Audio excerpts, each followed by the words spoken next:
a local agency helps ex-offenders land jobs. Our reporter Taylor Shaw is here with us in the studio to tell us more. Thanks, Tina. Herbert Small's story is like many others living in Washington, D.C. He's ready to begin his career, but due to his criminal record, he's having a tough time finding a job.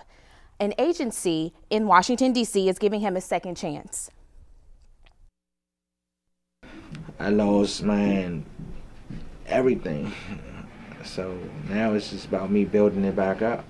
Every day for the next 2 weeks, Herbert will come here to the United Planning Organization at the Petey Green Center to meet people like Angela Doles. Each person is employable, so we try to give them the job-related skills that they would need in order to get back into the workforce and be self-sufficient and give them a job that's going to be conducive and beneficial for them. UPO offers workshops on resume building, cover letter writing, and how to dress for success for the job interview.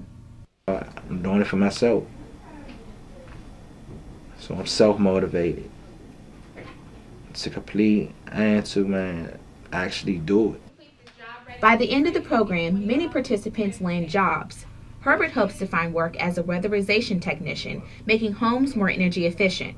It's not hard to find a job, it's just hard to maintain a job. If you find a job that you're really looking for, you're going to actually do it. You're going to keep it. This is the first day of the session.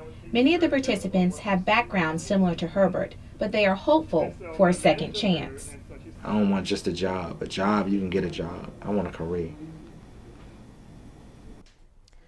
According to their website, the United Planning Organization has placed more than 700 people in jobs. Back to you, Tina. 8 are dead and a dozen are missing after a massive mudslide hit Washington state. 6 houses have been destroyed. The landslide covered State Route 530 near the town of Oso, about 55 miles north of Seattle.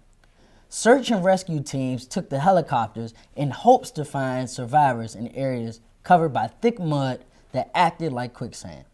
Authorities say the slide was caused by groundwater saturation from recent heavy waterfall. 3 cruise ships are just a few of the many boats that are trapped in a serious oil spill. The spill closed the shipping channel connecting Galveston Bay in Texas and the Gulf of Mexico. A Coast Guard spokesman said the thick, gooey oil is being cleared. However, he said he isn't sure when the channel will be reopened. Alaskans are remembering the Exxon Valdez oil spill. Today marks the 25th anniversary of the spill.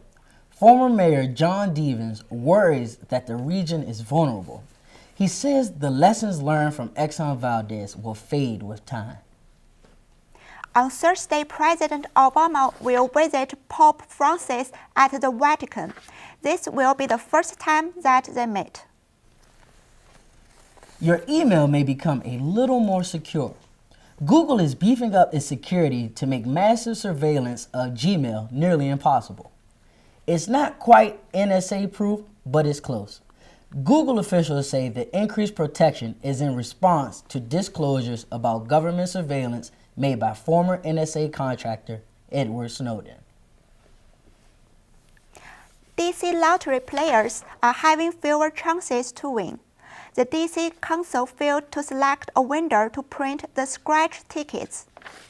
Lottery players typically have 25 brands of scratchers to choose from. Now there are only 6 brands available. Until a winner is selected, the district is expected to lose $6 million a year, typically coming from scratch-off sales.